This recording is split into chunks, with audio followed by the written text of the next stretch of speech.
أعوذ بالله من الشيطان الرجيم بسم الله الرحمن الرحيم الحمد لله الذي جعل الشمس ضياء والقمر نورا والصلاة والسلام على من أرسله بالحق بشيرا ونذيرا وعلى آله الذين أذهب عنهم الرجس وطهرهم تطهيرا.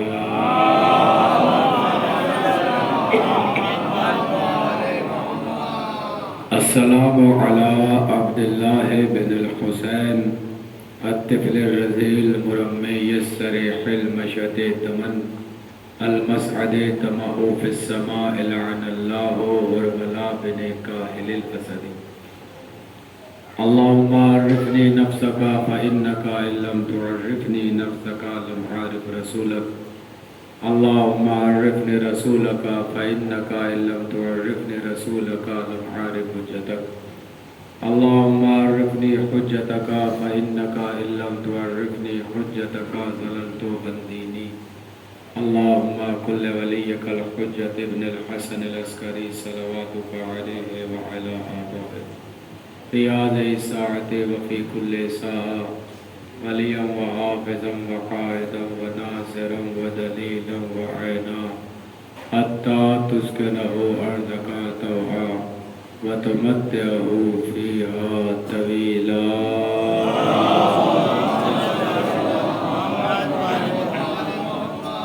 أما بعد فقد قال الله تعالى في كتابه الكريم بسم الله الرحمن الرحيم إن في خلق السماوات والأرض واختلاف الليل والنهار والفلك التي تجري في البحر بما ينفع الناس وما أنزل الله من السماء من الماء فأحياه به الأرض بعد موتها وبث فيها من كل دابة وتصريف الرياح والسحاب المسخر بين السماء والأرض لآیات لقوم یعقلون. بارگاہ جناب علی اصغر میں بلند ترین ایک صلوات نظر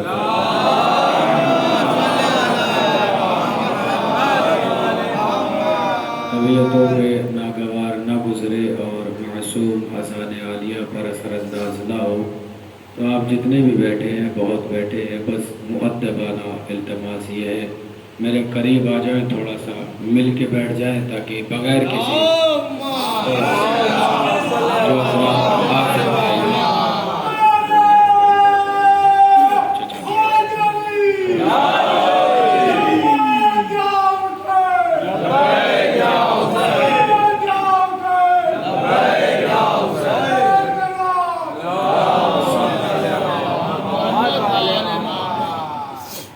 محترم اور مکرم سامعین کرام، قرآن مجید کی ایک آیات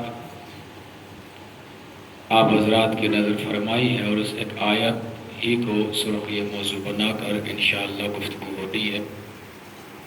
کوئی تمہیدی منزل نہیں، کوئی تمہیدی مرحلہ نہیں، ڈائریکٹ گفتگو شروع کرنے کا عادی ہوں، وہی شروع کر رہا ہوں.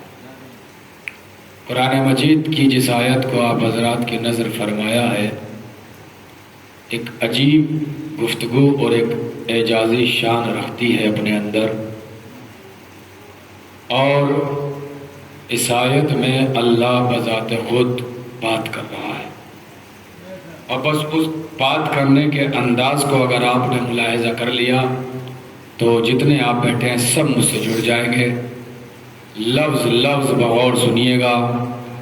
اگر آپ نے لفظ لفظ کو محسوس کر لیا تو آپ محسوس ہو جائیں گے. کہنے والی ہے ذات الہی، بولنے والا ہے اللہ، کہنے والا ہے خالق. کہتا ہے کہ اِنَّا فِي خَلْقِ السَّمَاوَاتِ وَالْأَرْضِ. آیت کے آخری جز سے متمسک ہو کر ترجمہ کر رہا ہوں، توجہ سے سنیے گا. اللہ کہہ رہا ہے کہ اِنَّا فِي خَلْقِ السَّمَاوَاتِ وَالْأَرْضِ. زمین اور آسمان کی خلقت میں ہماری نشانیاں ہیں. میں پھر ممبر پر بیٹھا ہوں، آپ یقین کر لیجئے گا، سامنے روزہ بھی ہے، شہید کا مزار بھی ہے. اس انتظار میں نہ رہیے گا کہ شاید میں کوئی تمہید بنا رہا ہوں. میں نے بالکل مجلس کا آغاز کیا ہے، ڈائریکٹ ترجمے سے ہے. اللہ کہہ رہا ہے اِنَّ فِي خَلْقِ السَّمَاوَاتِ وَالْأَرْضِ، بالتحقیق زمین اور آسمان کی خلقت میں ہماری نشانیاں ہیں۔ وَاخْتِلَافِ اللَّيْلِ وَالنَّهَارِ، رات اور دن کے آنے جانے میں ہماری نشانیاں ہیں۔ وَالْفُلْكِ الَّتِي تَجْرِي فِي الْبَحْرِ بِمَا يَنْفَعُ النَّاسَ، لوگوں کے لیے فائدہ مند سمندروں کا سینہ چیر کر چلتی ہوئی کشتیوں میں ہماری نشانیاں ہیں۔ لیکن جو آپ بیٹھے ہیں، میں نے کہا کافی ہے، تمہید کا وقت نہیں ہے میرے پاس، بہت کم مجلس پڑھتا ہوں، کم سے مراد وقت کم لیتا ہوں، مگر معروضات زیادہ نظر کرنے کا عادی ہوں۔ بے فکر رہ کے سنیے گا، اللہ کہہ رہا ہے کہ سمندروں کا سینہ چیرتی ہوئی کشتیوں میں ہماری نشانیاں ہیں۔ بات یہی نہیں رکی کہ وما انزل اللہ من السماء، یہ جو آسمان سے پانی نازل ہو رہا ہے، اس برستے ہوئے پانی میں ہماری نشانیاں ہیں۔ من الماء فحیاء بہ الارض بعد موتها، اور یہ جو آسمان سے پانی برسایا ہے، یہ زمین مردہ تھی، زمین مردہ تھی، ہم نے اس برستے ہوئے پانی سے اس مردہ زمین کو زندہ کر دیا۔ متوجہ ہے؟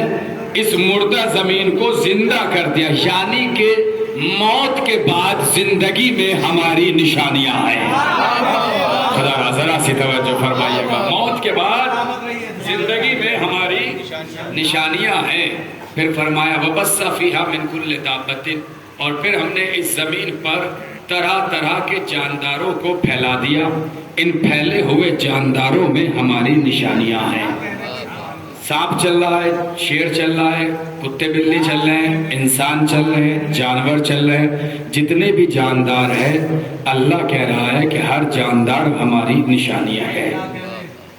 وَتَصْرِيفِ الرِّيَاحِ، ہوا کے چلنے میں، ہوا کے ہیر پھیر میں ہماری نشانیاں ہیں۔ وَالسَّحَابِ الْمُسَخَّرِ بَيْنَ السَّمَاءِ وَالْأَرْضِ، یہ جو بادل زمین اور آسمان کے درمیان مسخر ہیں، چلیں گے تو ہماری مرضی سے، برسیں گے تو ہماری مرضی سے، ان مسخر بادلوں میں ہماری نشانیاں ہیں۔ اب آخری لفظ کا ترجمہ ہر اس فرد کے لیے ہوگا جو آخری لفظ کے دائرے میں آ جائے۔ فردن فردن توجہ، اللہ کہہ رہا ہے زمین اور آسمان کی خلقت میں ہماری نشانیاں ہیں، رات اور دن کے آنے جانے میں ہماری نشانیاں ہیں، سمندروں کا سینہ چیر کر چڑھتی ہوئی کشتیوں میں ہماری نشانیاں ہیں، آسمان سے نازل ہونے والے پانی میں ہماری نشانیاں ہیں، اس پانی سے مردہ زمین کو زندہ کیا، موت کے بعد زندگی میں ہماری نشانیاں ہیں، ہواؤں کے چلنے پھرنے میں ہماری نشانیاں ہیں، زمین میں پھیلے پھیلے طرح طرح کے جانداروں میں ہماری نشانیاں ہیں، زمین اور آسمان کے درمیان مسخر بادلوں میں ہماری نشانیاں ہیں۔ لآیات لقوم یعقلون، یہ نشانیاں صاحبان عقل کے لیے ہیں، بے وقوفوں کے لیے نہیں ہے۔ ارے میں کچھ نظر کر رہا ہوں، ذرا سے سلامت رہے آپ نے حوصلہ بڑھایا تھا کہ آپ کی آوازوں نے میرا خون بڑھا دیا۔ لآیات لقوم یعقلون، یہ نشانیاں صاحبان عقل کے لیے ہے۔ ایک لفظ میں اب استعارے استعمال کرنے لگا ہوں، کئی سال کے بعد یہاں پڑھ رہا ہوں، پچھلے سال تو ایک مجلس میں شاگرد میں پڑھ گیا تھا، استعارے استعمال کرنے لگا ہوں۔ استعارے کا مطلب یہ سمجھیے گا، کہوں کہ دن ہے تو اس کا مطلب یہ ہے کہ یہ نہ کہنا پڑے کہ رات نہیں ہے۔ اگر کہہ دوں کہ رات ہے تو یہ نہ کہنا پڑے کہ دن نہیں ہے۔ آپ سمجھ، اللہ کہہ رہے ہیں نشانیاں صاحبان عقل کے لیے ہیں، مطلب یہ ہے کہ جس کے پاس عقل ہے ان کے لیے یہ آیات ہے۔ آیت کہتے کسے ہیں؟ آیت کہتے کسے؟ آیت کے ایک سمپل سا معنی کیا جاتا ہے کہ آیت کے معنی ہے نشانی کے۔ میں آیت کے چند معنی آپ کو ان 5 دنوں میں سناؤں گا، ابھی ایک معنی سنیے آپ۔ آیت کہتے کسے؟ ہر وہ شے جو کسی دوسرے کے وجود پہ دلیل بن جائے اسے آیت کہتے ہیں۔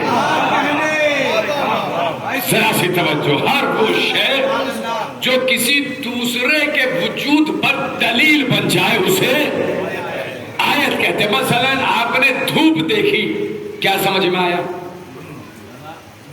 دھوپ دیکھی، آپ سمجھ گئے کہ سورج ہے، تو یہ دھوپ سورج کی آیت ہے۔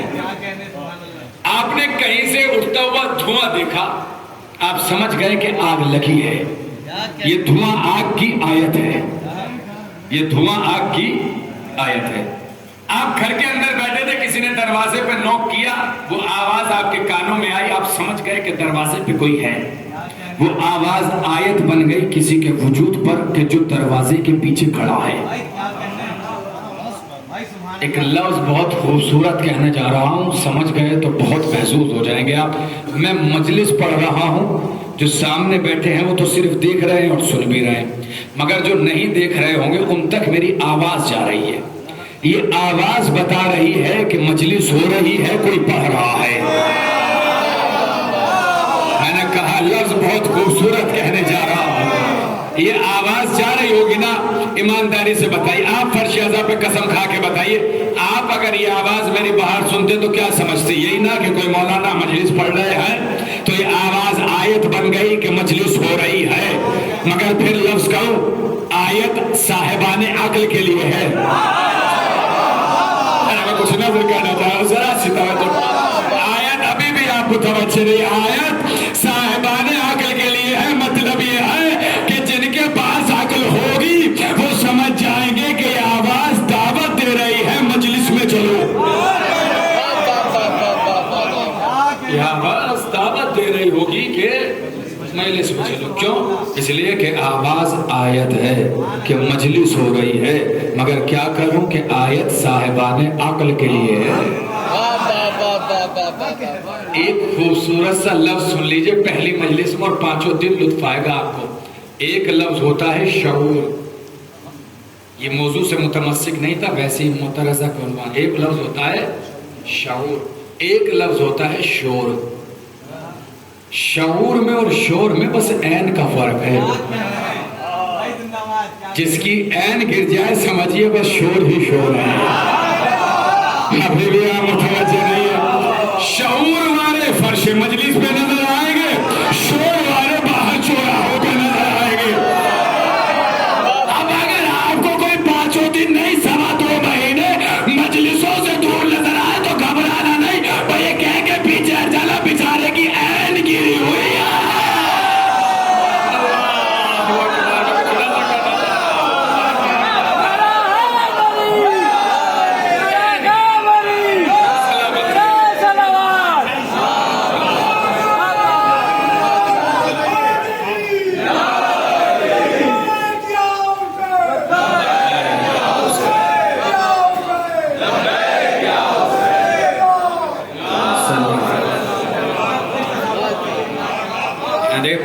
کے لیے میں نے آپ کو خوبصورت لفظ دیا ہے.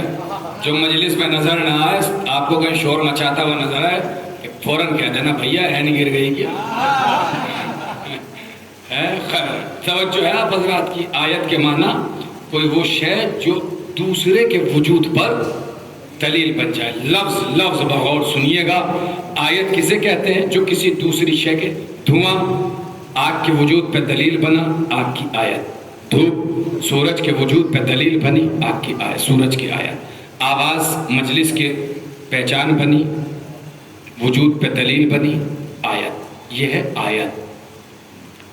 اللہ کہہ رہا ہے آسمان میری نشانی ہے, زمین میری آیت ہے, سورج میری آیت ہے, چاند میری آیت ہے, ہوائیں میری آیت ہے, فضا میری آیت ہے. مطلب کیا ہے؟ آسمان دیکھو تو پہچانو کوئی بنانے والا ہے.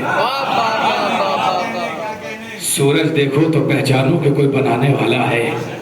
ستارہ دیکھو تو پہچانو کوئی بنانے والا ہے. زمین دیکھو تو پہچانو کہ کوئی بچھانے والا ہے. یہ کائنات نہیں, سب کچھ اپنے آپ کو دیکھو, پہچانو کہ کوئی ہے کہ جس نے اتنی خوبصورت آنکھیں بنائی, جس نے خوبصورت کان بنائے. انہی آیتوں کو دیکھ کر جناب ابراہیم نے اللہ کے وجود پر دلیل قائم کی ہے. انہی آیتوں کو دیکھ کر جناب ابراہیم نے توحید کے وجود پر دلیل قائم کی. دلیل کیسے قائم کی ہے؟ بسم اللہ الرحمن الرحیم. مفہوم اور موضوع گفتگو ذہن میں رکھیے گا, بالکل بھی جدا نہیں ہوں گا. ارشاد ہوتا ہے فَلَمَّا جَنَّا عَلَيْهِ اللَّيْلُ رَأَىٰ كَوْكَبًا قَالَ هَٰذَا رَبِّي فَلَمَّا أَفَلَ قَالَ لَا أُحِبُّ الْآفِلِينَ. جناب ابراہیم رات جب جناب ابراہیم پر چھا گئی، تاریکی جناب ابراہیم پر چھا گئی، تو ابراہیم نے آسمان میں چمکتا ہوا ایک ستارہ دیکھا، کالا، تو فوراً جناب ابراہیم نے کہا ہاذا ربی، یہ میرا پروردگار ہے، یہ میرا پروردگار ہے۔ فلما افلا، پس جب وہ ڈوب گیا تو پھر استدلال کیا کہ جو ڈوب جائے وہ اللہ نہیں ہوتا۔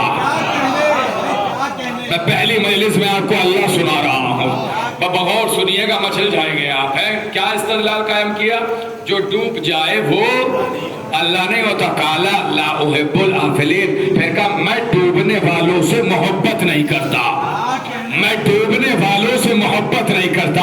اب میں جملہ نظر کرنے جا رہا ہوں، بس توجہ رکھیے گا۔ ابراہیم نبی خدا، رسول خدا، حبیب خدا، امام خدا کیا کہہ رہے ہیں؟ میں ڈوبنے والوں سے محبت نہیں کرتا۔ کون کہہ رہا ہے؟ نبی کہہ رہا ہے۔ توجہ آخری آدمی تک، میں ڈوبنے والوں سے محبت نہیں کرتا، میں ڈوبنے والوں سے محبت نہیں کرتا۔ اب جب نبی نے کہہ دیا میں ڈوبنے والوں سے محبت نہیں کرتا، اب اگر نبی کسی سے محبت کا حکم دے گا تو وہ ڈوبنے والے نہیں ہوں گے، بچانے والے ہوں گے۔ کچھ نظر کرنا چاہ رہا ہوں۔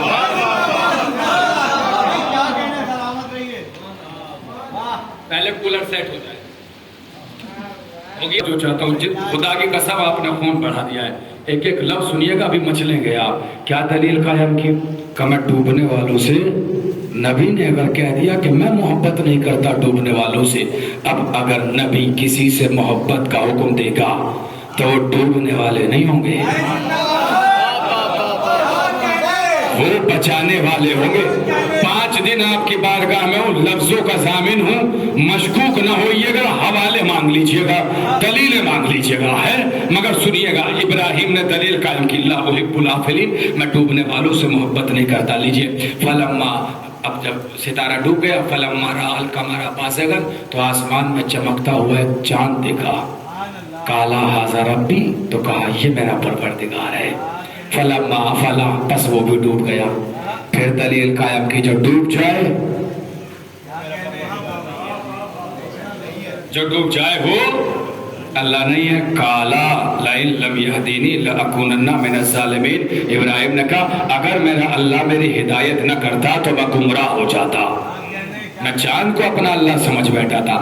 فلما رأى الشمس بازغۃ، بس چاند بھی ڈوب گیا تو آسمان میں چمکتا ہوا سورج دیکھا، کالا ھذا ربی، تو کہا یہ میرا پروردگار ہے۔ ھذا اکبر، یہ تو سب سے بڑا ہے، آیت ہے، قرآن کی آیت ہے، ھذا اکبر، یہ تو سب سے بڑا۔ فلما فلت، پس وہ بھی ڈوب گیا، کالا، فوراً کہا یا قوم انا بریء مما تشرکون، اے قوم میں تمہارے عقیدہ شرک سے بری ہوں۔ انی وجہت وجہی للذی فطر السماوات والارض حنیفا، میں تو واحد سوائے خدا پر کسی پر یقین نہیں رہا، اسی کی یکسائی، اسی کی وحدانیت پر ایمان لایا ہوں۔ یہ ہے ابراہیم۔ سورج اللہ کی آیت ہے، سورج کو بنا کر توحید کے وجود پہ دلیل قائم کی، جو ڈوب جائے وہ اللہ نہیں۔ چاند اللہ کی آیت ہے، چاند کو اللہ کے وجود پہ دلیل بنا کے قائم کی، دلیل قائم کی، جو ڈوب جائے وہ اللہ نہیں۔ ستارہ اللہ کی آیت ہے، ستارے کو دلیل بنا کر توحید کے وجود پہ دلیل قائم کی، جو ڈوب جائے وہ اللہ نہیں، جو ڈوب جائے وہ اللہ نہیں، جو ڈوب جائے وہ اللہ نہیں، جو ڈوب جائے وہ اللہ نہیں۔ مگر زمانہ رسالت میں استدلال بدل گیا، اب ڈبو کے نہیں بتایا، سورج کو پلٹا کے بتایا۔ کیسے بیٹھے ہیں آپ؟ سبحان اللہ تاکہ پہچانے جاؤ۔ سورج کو سلامت رکھیے۔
نجات دیتے ہیں، تو ان سے کہنا آؤ ہمارے ایک اور مولانا آئے ہوئے ہیں، وہ اللہ اللہ پڑھ رہے ہیں اور اتنا ہی ہنگامہ ہے، میں اللہ اللہ پڑھ رہا ہوں دلیل قائم کی، توجہ پھر فرد آخر تک۔ جناب ابراہیم نے کیا کالا حاضہ ربی بخدا، قرآن اٹھا لیجئے آپ، سوالیہ نشان نہیں ہے کہ جناب ابراہیم نے شک میں کہا ہو یا سوال یا نشان کیا ہو کہ کیا یہ میرا پرور، نہیں کہا ہے کالا حاضہ ربی، یہ میرا پروردگار ہے۔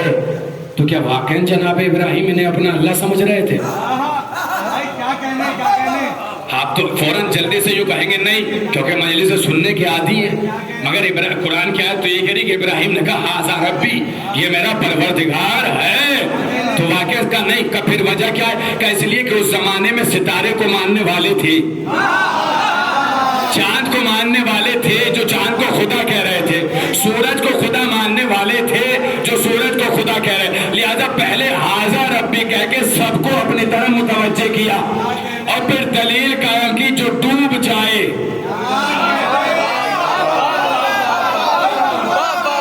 جو ڈوب جائے وہ اللہ نہیں ہوتا۔ زمانہ رسالت میں استدلال بدلا، کیا دیکھو تم ستارے کو خدا کہہ رہے ہو، یہ ہمارے اختیار میں، سورج کو خدا کہہ رہے ہو۔ ہمارے ایک عزیز نہیں محترم دوست ہیں بلکہ استاد بھی ہیں، وہ ہمارے ساؤتھ میں ایک جگہ مجلس پڑھنے گئے، تو مجلس میں انہیں کوئی نصیری مزاج کا شخص ٹکرایا، اس نے کہا جی میں علی کو اللہ کہتا ہوں، ہمارے لیے تو عقیدہ شرک ہے، ہم اگر سوچ بھی لے مشرک ہو جائے۔ اس ٹائپ کے شعر بھی ہمارے یہاں پڑھنا ممنوع ہے جس میں علی کو خدا کہا جائے، کیونکہ علی خدا ہے نہیں، یہ الزام ہے علی کے ذات پر۔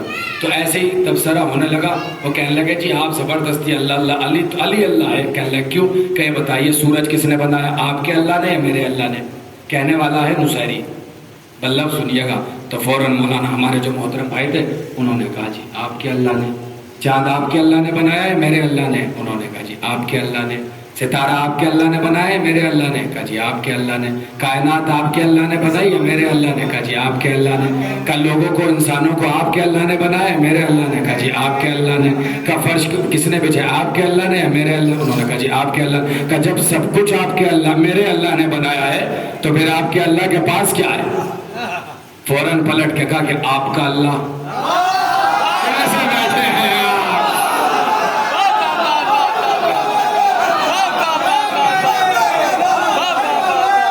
سب کچھ کہا آپ کے اللہ کے پاس کیا ہے؟ کہا جی آپ کا اللہ ہے۔ آپ کے اللہ؟ کہا جی آپ کا اللہ۔ کہا جس کے لیے تم کہہ رہے ہو سب کچھ انہوں نے بنایا اس کو میرے اللہ نے بنایا ہے۔ اب دلیل قائم کیا کہ جو بندوں کے اختیار میں آ جائے وہ توجہ آخری آدمی تک مچل جائیں گے۔ آپ آیت کہتے ہیں، آیت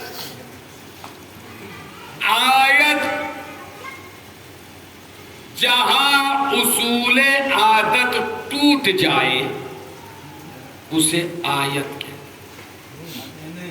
توحید سنیے آپ، جہاں اصول عادت ٹوٹے اسے، یعنی جو روز روز ہو وہ عادت ہے، اور جو عادت کو توڑ کر ہو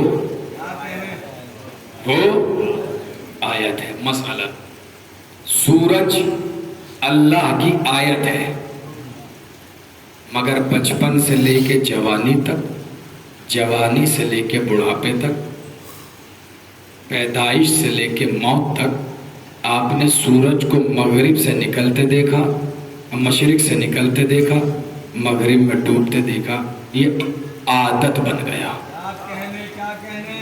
یہ عادت بن گیا۔ چاند پہلے کو نکلتے دیکھا، 14ویں کو مکمل دیکھا، یہ عادت بن گیا۔ آپ نے پوری زندگی پرتھوی کو روز و شب کے حوالے سے گھومتے دیکھا، رات گئی دن آیا، دن گیا رات آئی، یہ عادت بن گیا۔ آپ نے زندگی بھر ہواؤں کو چلتے دیکھا، کبھی تیز کبھی دھیمی کبھی ہلکی، یہ تھی آیتیں، مگر کیونکہ یہی دیکھتے آئے ہیں اب یہ عادت بن گیا۔ دعائیں چاہتا ہوں اگر بات پہنچا، یہی وجہ ہے کہ اگر ہوا تیز ہو کر آندھی بن جائے، زمین کو زلزلہ آ جائے، سورج کو گہن لگ جائے، چاند میں گہن لگ جائے تو فوراً آواز آتی ہے نماز آیات پڑھو. میں نے کچھ تشریح کی ہے آپ کی خدمت میں. فوراً آواز آتی ہے نماز آیات پڑھو. یعنی جو روز روز ہو وہ ہے عادت, جو عادت کو توڑ کر ہو وہ ہے. اگر مجلس, کیونکہ آپ بہت اچھا بول رہے ہیں, لفظ نظر کرنے جا رہا ہوں, فردن فردن توجہ. جو روز روز ہو وہ ہے عادت, جو عادت کو توڑ کر ہو وہ ہے آیت. ٹڈھیوں کا پیدا ہونا عادت ہے. پہلے میں لفظ کہتا تھا کہ اگر ذرا سی بھی تاریخ پہ نظر ہے تو مچل جائے گی. اب میں نے اپنا لفظ بدل دیا ہے. اب میں کہتا ہوں اگر ذرا سا 1% بھی آپ نے زندگی بھر مجلس غور سے سنی ہے تو آپ مچل جائیں گے. کیونکہ جس نے زندگی بھر 1% بھی غور سے سنی ہوگی نا, اس کا ذہن تاریخ پڑھنے والوں سے زیادہ فاسٹ ہوگا. اتنا وعدہ جاتا ہے ممبروں سے. پہلی محرم سے لے کے آج 20 ہو گئی, 20 دن میں تقریباً 40 مجلسوں سے زیادہ آپ نے سنی ہوگی. اگر بالکل بھی مبالغہ اس سے کام نہ لوں. لفظ سنیے گا, عادت. جو روز آیت کہتے کسے ہیں؟ جو عادت کو توڑ کر بات پہنچائے, اپنے پورے وجود کو جھنجھوڑیے گا. میں خون آپ کی ہتھیلی پر رکھنے جا رہا ہوں. جو روز روز ہو وہ ہے عادت, جو عادت کو توڑ کر ہو وہ ہے آیت. ٹڈھیوں کا پیدا ہونا عادت ہے, مگر قوم موسیٰ پر عذاب بن کے آ جانا. خدا ذرا سی توجہ. قوم موسیٰ پر عذاب بن کے آ جانا اللہ کی آیت ہے. اور اذان کروں, پانی کا تیز ہو کر سیلاب آ جانا عادت ہے, مگر اسی سیلاب کا قوم نوح پر آ جانا آیت ہے. پانی کی رفتار سے سیلاب کا آ جانا عادت ہے, مگر قوم نوح پہ آ جانا اللہ کی آیت ہے. اور آسان کرو, ارے پرندوں کا اڑنا عادت ہے, مگر پرندوں کے پنجوں میں کنکریوں کا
جو روز روز روز عادت ہے, جو اصول عادت کو توڑ کے ہو آیت ہے. پرندوں کا پیدا ہونا, ہوا میں اڑنا عادت ہے, عادت ہے, مگر پرندوں کے پنجوں میں کنکریوں کا آ کر ابرہا کے لشکر کو نیست و نابود کر دینا آیت ہے. اچھا, ایک چھوٹا سا سوال ہے. عادت آیت پورے 5 دن انشاءاللہ محادثہ ہوگا اس پر, مگر ایک چھوٹا سا سوال ہے اور بڑی جلدی سے جواب دیجیے گا, الجھاؤں گا نہیں آپ کو. وجود کے اعتبار سے, کس کے اعتبار سے؟ وجود. قد و قامت کے اعتبار سے آدمی بڑا ہوتا ہے یا ہاتھی؟ اسی لیے میں نے بالکل الجھایا نہیں آپ کو, عقل اور بھینس والا مسئلہ نہیں ہے. میں نے صاف سوال کیا, قد و قامت کے اعتبار سے آدمی بڑا ہوتا ہے یا ہاتھی؟ ہاتھی. کیا ہے آیت, کیا ہے عادت؟ یہ بتائیے, پتھر کہاں سے نکلتا ہے؟ زمین سے، پہاڑ زمین میں کہاں سے نکلتا ہے؟ نہیں پوچھے آپ؟ زمین سے پتھر کا نکلنا عادت ہے، آسمان سے برسنا آیت ہے۔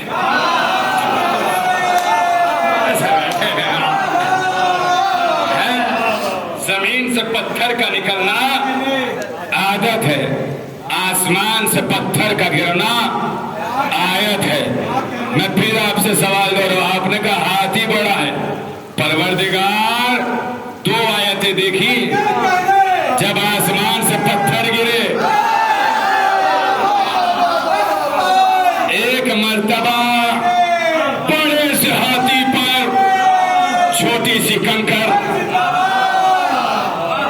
ایک مرتبہ چھوٹے سے آدمی پہ بڑا سا پتھر۔ ذرا سی توجہ میں کچھ ہے، سلامت یہی ہے نہیں؟ چھوٹا سے کون بڑا، آدمی یا ہاتھی؟ پتھر کہاں سے نکلتا ہے؟ یہاں سے۔ آیت کیا ہوئی؟ زمین سے نکلنا عادت ہے، آسمان سے پتھر کا گرنا۔ پروردگار دو مرتبہ پتھر گرے، مگر ہم نے دیکھا چھوٹے سے آدمی کے لیے بڑا سا پتھر، اور بڑے سے ہاتھی کے لیے چھوٹی سی کنکر۔ لفظ رائے گا نہ جائے، پروردگار فجا کیا آواز آئی؟ قانون بنا لو، کعبے کے مقابلے میں آؤ گے کنکر سے ماروں گا، وارث کعبہ کے مقابلے۔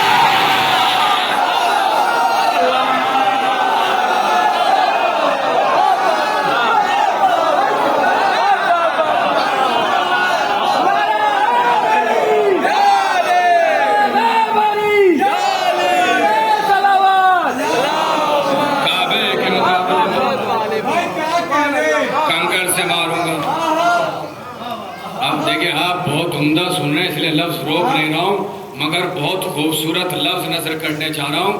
اگر ابھی تک بھی نہیں بولے تو جملے کی نزاکت کو محسوس کیجیے گا، آپ کی طبیعتیں مچل جائیں گی، اور خدا جانے کہ فضائل کے اس گوشے کو سننے کے بعد آپ کس معراج پر پہنچیں گے۔ جیسے آپ نے بڑی جلدی بتایا نا کہ پتھر کہاں سے نکلتا ہے، ایک اور سوال کر رہا ہوں، بڑی جلدی بتائیے، یہ بتائیے لوہا کہاں سے نکلتا ہے؟ کہاں سے؟ کہاں سے؟ کہاں سے ہے کہ زمین سے پہ نہیں سکتے؟ ارے زمین سے لوہے کا نکلنا عادت ہے، آسمان سے ذوالفقار کا اترنا۔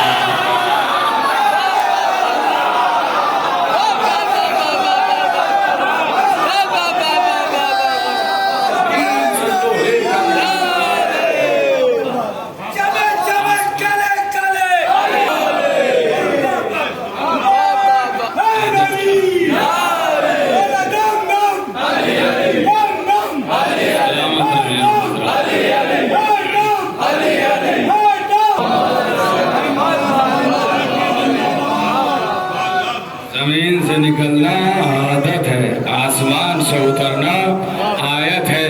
دو جملے نظر کرنے جا رہا ہوں یہاں سے، اپنا خون آپ کی ہتھیلیوں پر رکھ رہا ہوں۔ پہلی تقریر ہے، مگر یقین کیجئے گا کہ 5 دنوں کا نچوڑ پہلی تقریر ہی میں نظر کرنے جا رہا ہوں، تاکہ آگے بھی آپ کی سماعتیں بالکل آمادہ رہے فضائل سننے کے لیے۔ عادت کیا ہے، آیت کیا ہے؟ 2 جملے ہیں لگاتار، مستقل 2 جملے ہیں، اور دونوں جملوں پہ میں چاہتا ہوں کہ ہم مچل جائیں۔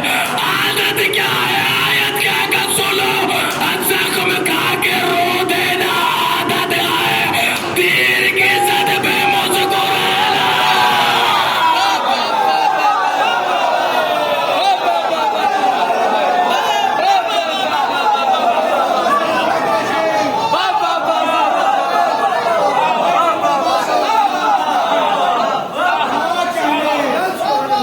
کیا ہے عادت؟ لگے زخم کا، زخم پہ زخم لگنے کے بعد رونا عادت ہے۔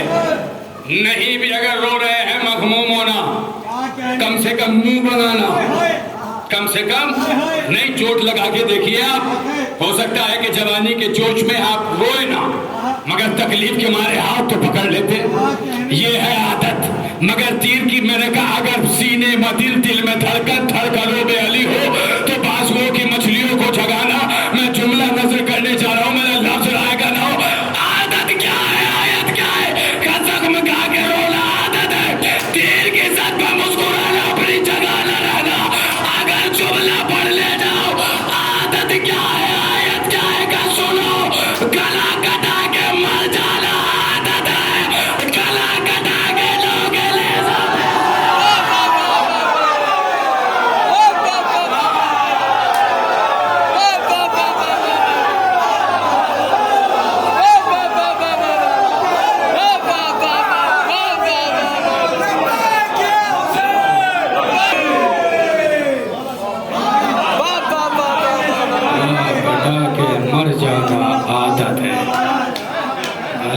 ہٹا کے سینہ پہ قرآن پڑھنا. اس کے اسرار کسی تقریر میں پڑھوں گا کہ تلاوت کے راز کیا ہے، کیونکہ یہ آیت ہے، یہ آیت ہے. یہاں بیٹھنے والا ایک ایک فرد اللہ کی آیت ہے. سر کٹ گیا مگر سینہ پہ قرآن کی تلاوت جاری. آسان لگتا ہے؟ آج اسی حسین کا تسبیح ہے. یہ امتیازات صرف ذات حسین ابن علی کو حاصل ہیں، صرف ذات حسین ابن علی کو. یہ امتیازات اللہ نے صرف امام حسین کی ذات کو دیے ہیں. کسی اور امام کی ذات کو یہ امتیاز بھی نہیں ہے کہ ان کا 10واں 20واں 40واں منایا جا رہا ہے. فقط ذات حسین ہے. کا آپ 10واں بھی مناتے ہیں، 20واں بھی مناتے ہیں، 40واں بھی مناتے ہیں، فقط ذات حسین. کیوں؟ اس لیے کہ 3 دن کی بھوک و پیاس حسین قتل کر دیے گئے. تو محرم کو جب یہ قافلہ کربلا میں پہنچا، 10 محرم سے پہلے کے کسی مجلس میں مسائل بیان نہیں کروں گا، آپ سنتے آ رہے ہوں گے. اس کے بعد کے حالات و واقعات بس صورت مصائب آپ کی نظر کروں گا.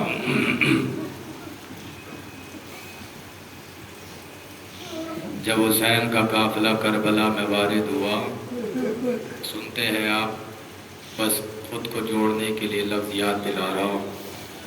کہتے ہیں کہ حسین نے زمین خرید کے علی اکبر کے نام کے بالا لکھا. زینب نے حسین کو بلا کے پوچھ لیا، بھیا یہ کون سی زمین ہے؟ جب سے آئی ہوں یہاں کی خاک اڑ اڑ کے میرے بالوں میں آ رہی ہے، اور اس خاک سے تمہارے لہو کی بو آ رہی ہے. بھیا جب سے آئی ہوں کسی بی بی کے رونے کی آواز آ رہی ہے. حسین کہتے ہیں یہ ہماری منزل مقصود ہے. اجرکم علی الزہرا، آپ کی آواز گریہ بلند ہے عزادارو. بنی اسد والوں کو بلایا، بلانے کے بعد عہد و پیمان کیا. 3 جملے کہے. پہلے مردوں کو بلایا، کہا زمین رکھ لو، جب ہم قتل کر دیے جائیں ہمارے جنازوں کو دفنانا. ایک لفظ کہوں میں آپ سے محترم سامعین، یہ پہلے دن ہی سن لیجئے آپ. تاریخ میں واقعات ملتے ہیں، لہجے نہیں ملتے. لہجے نہیں، لہجوں کو جو محسوس کیا جاتا ہے وہ علم بشریت اور نفسیات اور سائیکولوجیکل پڑھ کے آپ لہجوں کو محسوس کر سکتے ہیں.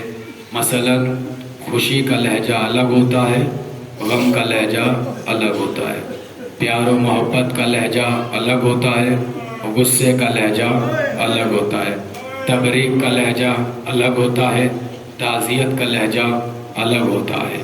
یہ سارے لہجے، ان سارے بشریت کے علوم کو نظر میں رکھیے گا اور پھر لہجوں کو محسوس کرنے کی کوشش کیجئے کہ کوئی آدمی اس وقت اگر بات کر رہا ہو تو وہ کس لہجے میں کر رہا ہوگا. تو ہمارا دل تڑپتا ہے جب لہجوں کو محسوس کرتے ہیں. آپ اس کو محسوس کر سکتے ہیں کہ حسین نے کس غربت زدہ لہجے میں بنی اسد کی خواتین سے کہا ہوگا کہ اگر آپ کے مرد نہ آ سکے تو تم آ کر ہمارے جنازوں کو دفنا دینا. اور پھر کس غربت زدہ لہجے میں چھوٹے چھوٹے بچوں سے کہا ہوگا کہ اگر تمہارے ماں باپ بھی ڈر کے مارے نہ سکے تم آنا، ایک ایک مشت خاک اٹھا کے ہمارے جنازوں پہ ڈال دے. لیجئے 10 محرم گزر گئی. بنی اسد کی عورتیں جب پانی بھرنے آئیں تو دیکھا کہ جنازے بکھرے ہوئے ہیں. گھر آئیں، برتنوں کو پھینکا، تڑپ کے کہا خبردار آج گھر میں چولہا نہیں چلے گا. کیوں؟ فاطمہ کے گھر والوں کے جنازے پڑے. ایک ایک آدمی بنی اسد والا گھر سے نکلا، مقتل میں آیا.